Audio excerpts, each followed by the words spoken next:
السلام عليكم وأهلا بيكم في فيديو جديد من مجموعة فيديوهات تعليمية خاصة بطرق صناعة مستحضرات التجميل مقدمة من ميركير. معاكم محمد شعلان، والنهاردة هنعمل السان سكرين أو الكريم اللي مضاد لأشعة الشمس. هتلاقي حضراتكم أنا كاتب هنا كل المواصفات اللي بتخلي الكريم ده يبقى مناسب وفي نفس الوقت يدي حماية عالية للبشرة علشان ما يأثرش على الجلد ويسبب لا قدر الله سرطان للجلد. بالنسبة للمواد الخام هتلاقوها موجودة في الديسكريبشن بالنسب بتاعتها.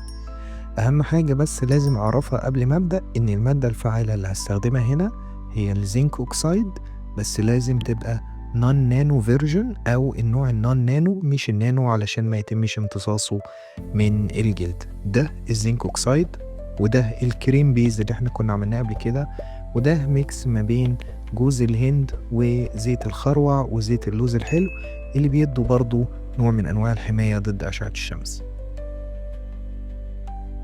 أنا كنت قبل كده بستخدم الهوت بليت، ولكن المرة دي هستخدم ووتر باث علشان خاطر أذوب فيه المكونات بتاعتي سواء الزيت أو الكريم بيز، وده مهم جدا علشان خاطر لما أجي أدوب الزنك أوكسايد يبقى عندي المحلول بتاعي قادر إن أنا أدوبه، لأن أول ما بحط الزنك أوكسايد بيتقل جدا.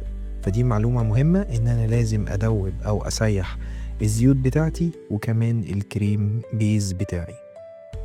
هدوب هنا الزنك أوكسايد في الجزء الزيتي لأن هو ما بيدوبش في المية، فلازم أبقى أتأكد إن هو بيدوب في الزيت، وبحط جزء جزء ما بنزلوش مرة واحدة بحيث إن أنا أضمن عملية الذوبان بتاعته اللي موجودة في الجزء الزيتي. مهم جدا إن أنا أدوب الزنك أوكسايد قبل ما أضيف أي حاجة تانية. زي ما حضراتكم شايفين أنا بقلب أكتر من مرة وبحط جزء جزء علشان خاطر أدوب الزنك أوكسايد علشان بعد كده هيتقل معايا. أتمنى من حضراتكم إن انتوا تعملوا لايك وشير وسبسكرايب في القناة، لأن الفترة اللي فاتت أنا كنت بلاقي ناس كتير قوي بتتفرج علينا ولكن ما بتعملش سبسكرايب. أنا بعمل الحاجات دي كحاجات تعليمية علشان أعلم الناس وتستفاد بيها، فأتمنى إن حضراتكم تدعمونا علشان نفضل مكملين ونديكوا كل حاجة خاصة بصناعة مستحضرات التجميل إن شاء الله، وأنا متأكد إن حضراتكم هتعملوا كده. زي ما حضراتكم شايفين أنا بكمل تقليب، أول ما ببدأ أقلب أكتر وبزود النسبة بيبدأ يتقل معايا، فعشان كده لازم أنزله جزء جزء.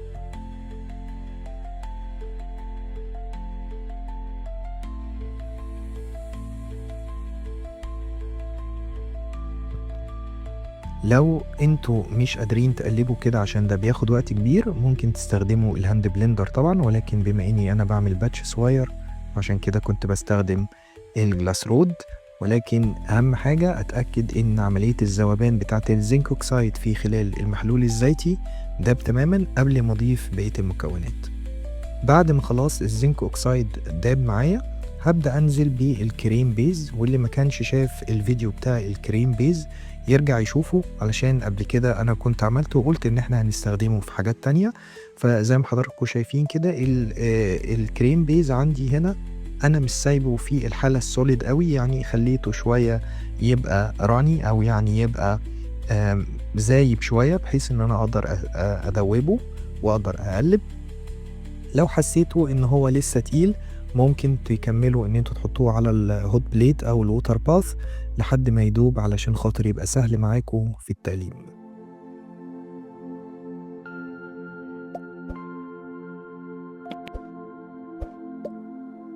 في عملية التقليب دي برضو ممكن تستخدموا الهاند بلندر لو مش قادرين تقلبوا كده، لان هي بتبقى عملية جامدة شوية وبتاخد مجهود، فممكن تستخدموا الهاند بلندر اكيد هيبقى اسرع، ولكن عشان انا بعمل باتش صغير فكان لازم ان انا استخدم الجلاس رود.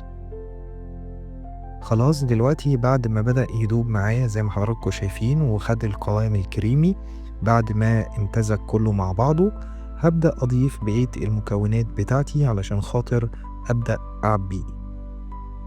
أنا هنا ضفت البايكرول WS1 ودي المادة الحافظة، وبعد كده هضيف العطر بتاعي. لو مش عايزين تضيفوا عطر براحتكم خالص، ولكن أنا فضلت إن أنا أضيف العطر علشان يديله ريحة جميلة لما أجي أستخدمه. هقلب كويس بحيث ان انا اوزع المحلول بتاعي كله في السوليوشن ويبقى عندي محلول متماسك ومتجانس مع بعض. ممكن استخدم السان سكرين ده سواء طبعا وانا رايح البحر، او لو انا عندي حساسية من الشمس، فانا مثلا الصبح في الجو الحر هبدأ استخدمه، مفيش مشكلة خالص، لان السان سكرين ده مناسب جدا لكل الانواع وفي نفس الوقت لطيف جدا على البشرة. هبدأ اجيب الكونتينر بتاعي واعبي فيه السان سكرين اللي انا عملته، وابقى انا كده خلاص جاهز عندي ان انا استخدمه. طبعا بستخدمه قبل ما اتعرض للشمس بحوالي نص ساعة يفضل طبعا، علشان يقدر يدي التأثير بتاعه في ان هو يحمي الجلد بتاعي ويمنع أشعة الشمس الضارة اللي تأثر على الجلد.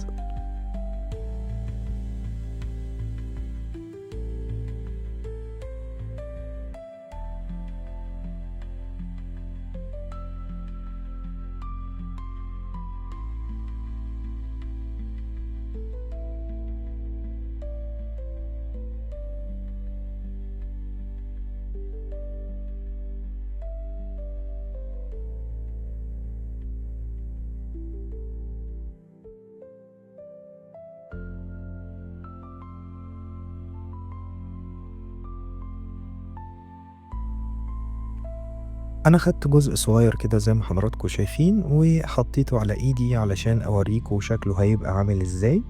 ده هيبقى الشكل لما انا ابدأ احطه على الجسم بتاعي او على الجلد، هيبدأ يعمل الطبقة اللي حضراتكم عارفينها بتاعت السان سكرين او الكريم الخاص او الواقي بأشعة الشمس زي ما حضراتكم شايفين كده. وفي نفس الوقت هيساعد ان هو يقلل من أشعة الشمس الضارة اللي انا جسمي بيتعرض لها ويحمي جسمي، وفي نفس الوقت لطيف جدا على البشرة. ده بالنسبة لفيديو النهاردة. ما تنسوش تعملوا لايك وشير وكومنت وتشتركوا في القناة وتسيبوا لنا رأيكم في التعليقات، وقولوا لنا لو حابين تشوفوا منتج خلال الفترة الجاية نعمله إن شاء الله. أشوفكم في فيديو جديد. السلام عليكم. ما تنسوش السبسكرايب واللايك والشير.